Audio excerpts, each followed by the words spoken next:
Sabe como o ataque cibernético à Estônia, em 2007, transformou a segurança digital mundial e redefiniu a defesa contra ameaças online? Sou Graziele Vilmes, estudante de Relações Internacionais na Universidade Federal de Santa Catarina, e eu vou te explicar um pouco mais sobre o processo de securitização do ciberespaço a partir do ataque cibernético à Estônia. A Estônia, localizada no norte da Europa, recuperou sua independência da União Soviética em 1991 e, desde então, se destacou como líder em inovação digital. Conhecida por sua iniciativa e-Estônia, o país transformou-se em uma sociedade digital, oferecendo uma ampla gama de serviços públicos online, desde o voto eletrônico até o e-residency. Contudo, tamanha digitalização tornou-se uma questão de segurança para a Estônia. Para entendermos o porquê, precisamos esclarecer alguns conceitos. Bom, a internet e todo esse processo de digitalização estão situados no ciberespaço. O ciberespaço ele é definido como um espaço de comunicação formado por sistemas eletrônicos que transmitem informações digitais. Porém, ele não é apenas virtual, porque envolve equipamentos físicos, como cabos, fibras óticas e satélites. Em um sentido mais amplo, o ciberespaço inclui pessoas, empresas, informações e sistemas de comunicação interconectados. É nesse espaço, com suas especificidades, que novas ameaças surgem e, consequentemente, novos conflitos são criados. Nesse contexto, um grande marco foi o ataque cibernético à Estônia. Esse ataque ele é considerado como uma sabotagem cibernética dentro das classificações. E para a gente entender como isso aconteceu, precisamos voltar para o dia 26 de abril de 2007, quando a Estônia realocou o monumento do soldado de bronze, que é um memorial soviético, para a periferia de Tallinn. A estátua ela simbolizava a ocupação soviética para os estonianos e a vitória do Exército Vermelho para os russos, o que provocou protestos da minoria étnica russa e tensões com a Rússia. Esses protestos se transformaram em tumultos e um dia depois começaram os ataques cibernéticos que duraram semanas, interrompendo a infraestrutura digital da Estônia. Esse foi o maior ataque distribuído de negação de serviço, DDoS, ocorrido até então. Esse tipo de ataque ele consiste numa enxurrada simultânea de solicitações com o intuito de derrubar ou congestionar uma rede, tornando o serviço inacessível.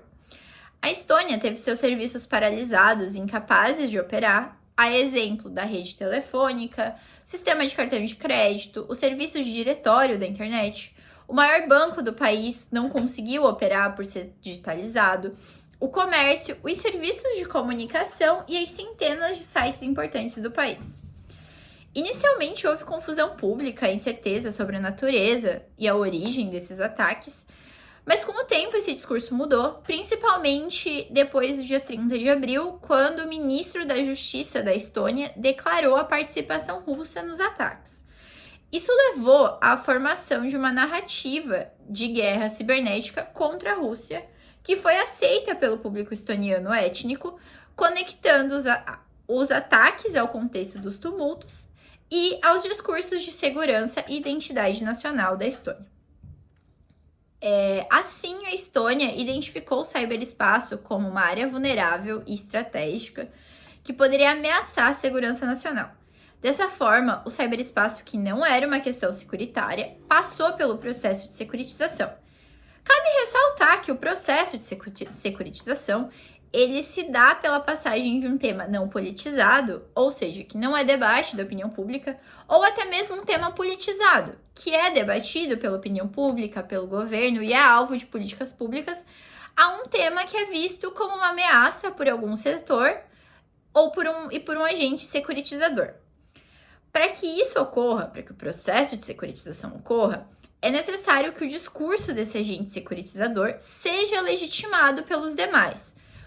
Pois quando um assunto ele é considerado securitizado, ele é sempre tratado em caráter de urgência e cabem tomar medidas extraordinárias por uma questão de segurança devido a essa urgência.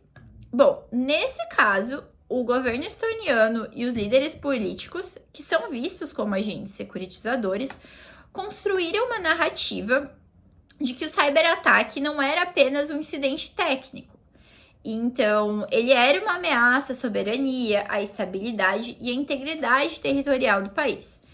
Eles destacaram a natureza coordenada e potencialmente estatal do ataque, ampliando a percepção da gravidade da situação.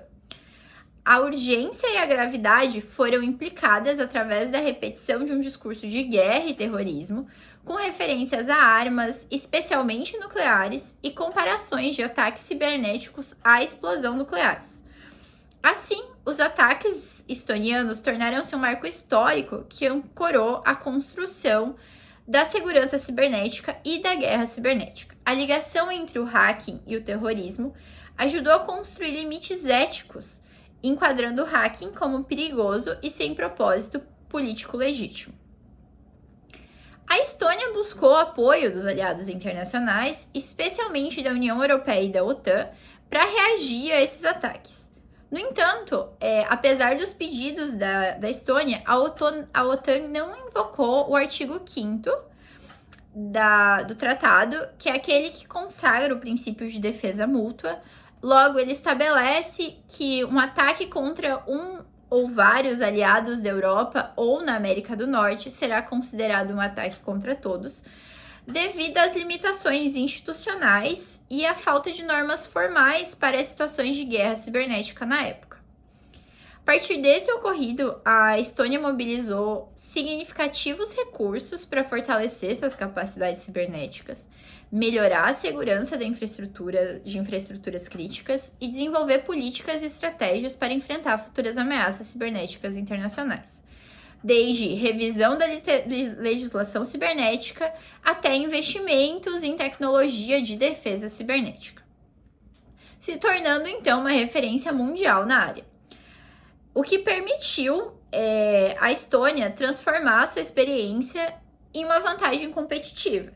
Então, assim, a Estônia acabou influenciando normas, políticas e legislações internacionais, especialmente a partir do desenvolvimento do Manual de Tallinn, um guia crucial para leis internacionais de guerra cibernética, que é frequentemente citado nos tribunais internacionais. Além disso, o ataque cibernético acelerou a criação do Centro de Excelência de Defesa Cibernética Cooperativa da OTAN, que fica em Tallinn também.